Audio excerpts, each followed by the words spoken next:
WhatsApp guys, welcome back once again. So दोस्तों, आज की वेब सीरीज़ जो एक्सप्लेन करने वाले हैं उसका नाम है टाइपराइटर।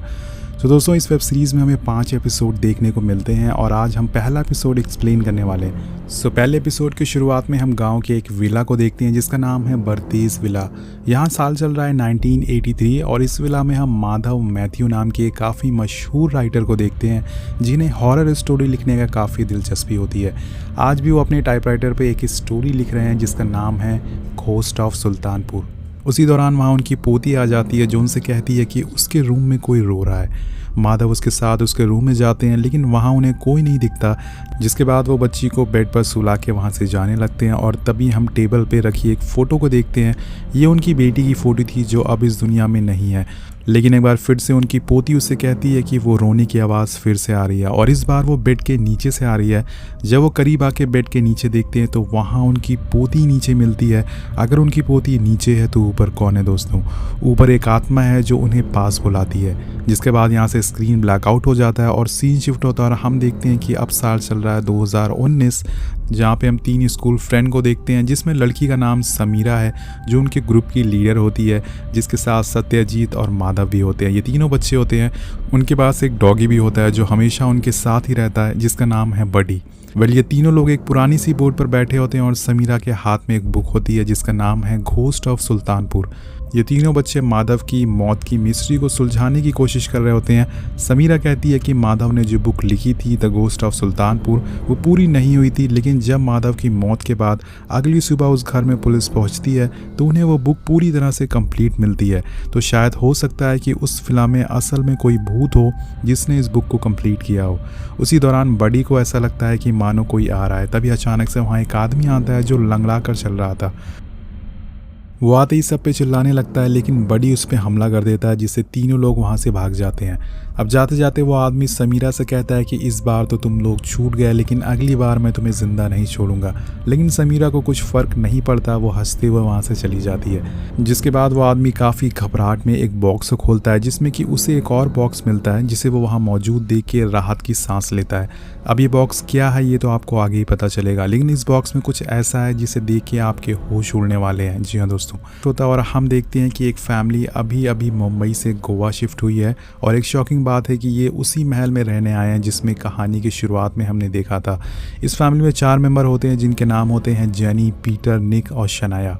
और हम देखते हैं कि जेनी अपने बेटे निक को एक बुक पढ़ते हुए देखती है, जिसके बाद वो उस पर काफ़ी गुस्सा होती है। वो अपने हस्बैंड पीटर को बोलती है कि तुमने अगर निक को अब ये बुक दोबारा दी तो मैं इसे जला दूंगी।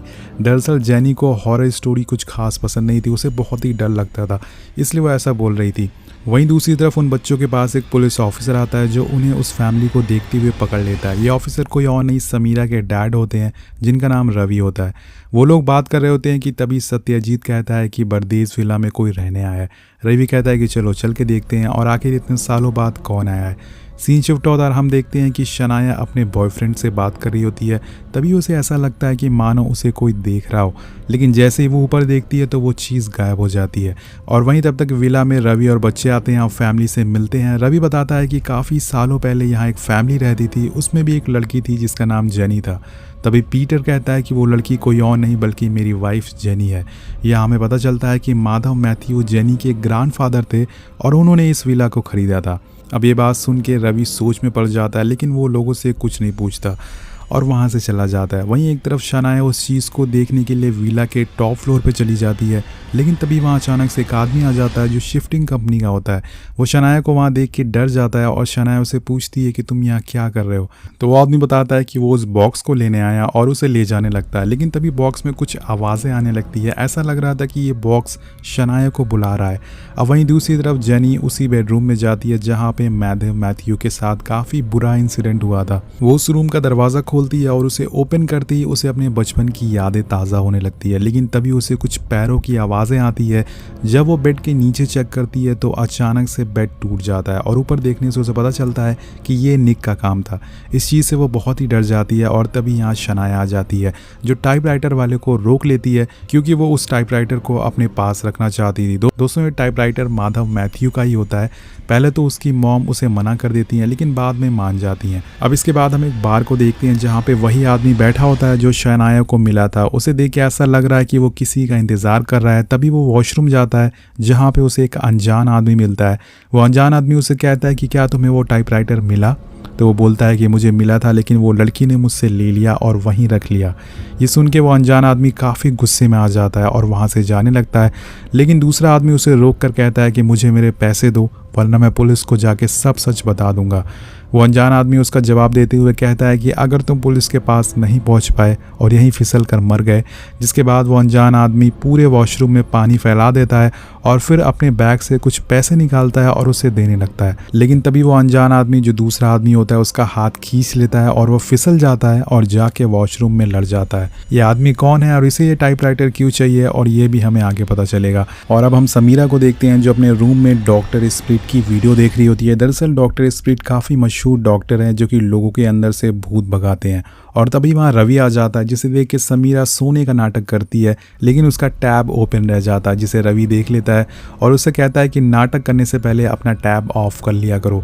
रवि आके समीरा के पास बैठता है और इन दोनों के बीच में भूत को लेके बातें होने लगती है। रवि कहता है कि भूत जैसा कुछ नहीं होता, लेकिन समीरा इस बात को नहीं मानती और दोनों की बहस के बाद समीरा सोने जाने लगती है। जिसके बाद रवि वहाँ से जाने लगता है, लेकिन जाते जाते समीरा अपने डैड से पूछती है कि क्या उसकी मॉम उसे प्यार करती थी।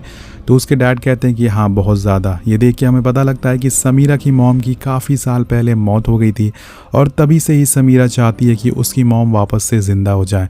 तभी उसके अंदर भूत और पेशाच को लेकर दिलचस्पी बढ़ गई है। उसे ऐसा लगता है कि ये सब करके उसकी मॉम वापस आ सकती हैं। अब नेक्स्ट सीन में हम स्कूल को देखते हैं जहाँ पे तीनों बच्चे के माँ बाप को बुलाया जाता है और उन्हें बताया जाता है कि ये लोग बंक में रहते हैं और साल के आधे दिन स्कूल नहीं आते। इन सब बातों का उन बच्चों पे कोई असर नहीं होता जिसे रवि बैठा देख रहा होता है। वेल उसी दिन पीटर भी निक को लेके स्कूल आता है और वहाँ वहीं एडमिशन करा देता है, उसी स्कूल में जिसमें समीरा और बच्चे पढ़ते हैं। निक उसी क्लास में जाता है जिसमें समीरा, सत्यजीत होते हैं और प्रिंसिपल निक को सभी से मिलवाता है। अब यहाँ से दोबारा सीन शिफ्ट होता है और हम जेनी को एक सुपरमार्केट से बाहर आते हुए देखते हैं। जिसके बाद वो पुलिस स्टेशन जाती है और रवि से मिलती है और उससे कहती है कि मुझे मेरे नैनी के बारे में कुछ पता करना है, जैसे कि वो अभी कहाँ है। दरअसल जेनी अपनी उसी नानी को ढूंढ रही है जिसने कि उसे बचपन में काफ़ी अच्छे से ख्याल रखा था। रवि उसे कहता है कि ठीक है, हम लोग कोशिश करेंगे उन्हें ढूंढने की, और जेनी वहाँ से चली जाती है।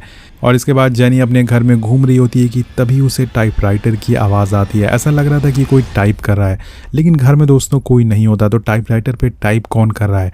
जब जेनी रूम में पहुंचती है तो वहाँ पर कोई नहीं होता और वो वहीं बैठ जाती है जहाँ उसके दादाजी मैथ्यू बैठा करते थे और उसी टाइपराइटर पे टाइप करने लगती है जिसमें वो लिखती है कि भूत एक झूठ है। और तभी अचानक से उसकी डोर बेल बजती है और डोर पे कोई और नहीं बल्कि मेड होती है। लेकिन वो औरत देखने में काफ़ी डरी हुई थी, सहमी हुई थी, क्योंकि उस शहर में सबको ऐसा लग रहा था कि विला में भूत है। अब यहाँ से हम स्कूल में जाते हैं जहाँ हमें पता लगता है कि स्कूल के मैथ टीचर ने स्कूल छोड़ दिया है। एक न्यू टीचर आया है और ये नया टीचर कोई और नहीं बल्कि वही अनजान आदमी होता है जिसने उस पैकेजिंग वाले आदमी को मारा था, और इसका नाम होता है अमित रॉय। वहीं दूसरी तरफ हम देखते हैं कि रवि और उसका एक और साथी एक बार में जाते हैं जहां उस आदमी का खून हुआ था। वहां जाके उसे उस बार के मालिक मिलता है जो उसे बताता है कि यह आदमी नशे में था और वॉश बेसिन से टकराने से उसकी मौत हो गई थी। जैसे कि उस अनजान आदमी ने कहा था वैसे ही सभी लोग समझ रहे थे।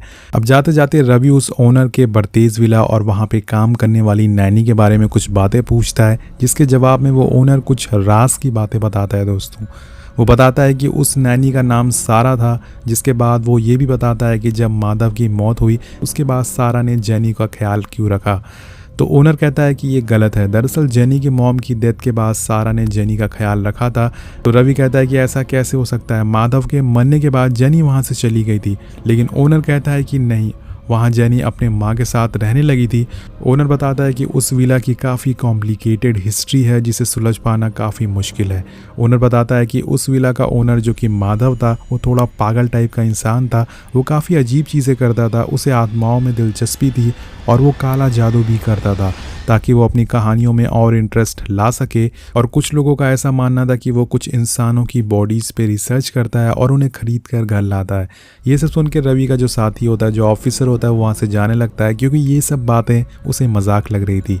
लेकिन रवि वहाँ पर बैठा रहता है और ओनर उसे बताता है कि एक बार एक अफवाह फैली थी कि एक मरे हुए आदमी की लाश माधव ने खरीद ली थी और एक दिन उसकी फैमिली उसके पास आई अपने हस्बैंड की बॉडी वापस लेने के लिए, लेकिन उसने मना कर दिया और उन्हें वहाँ से निकलवा दिया। दिया।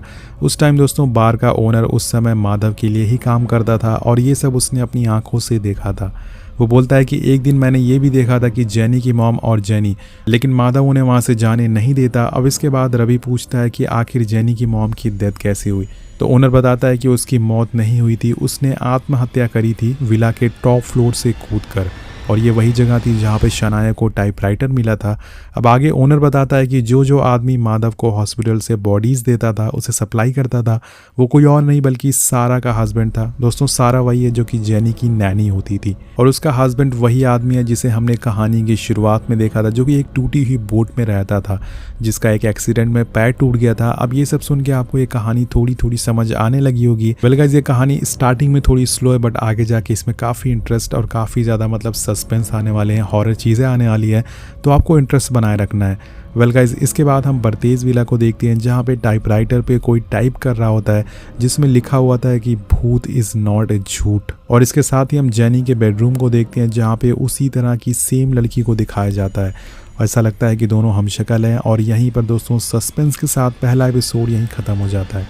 इसके आगे की कहानी हमें नेक्स्ट एपिसोड में पता चलेगी, जो कि मैं जल्दी अपलोड करने की कोशिश करूँगा। आई होप आपको ये एपिसोड पसंद आया हो। सब्सक्राइब करना मत भूलिएगा। मिलते हैं आपसे अगली वीडियो में। Thank you so much watching. Peace out.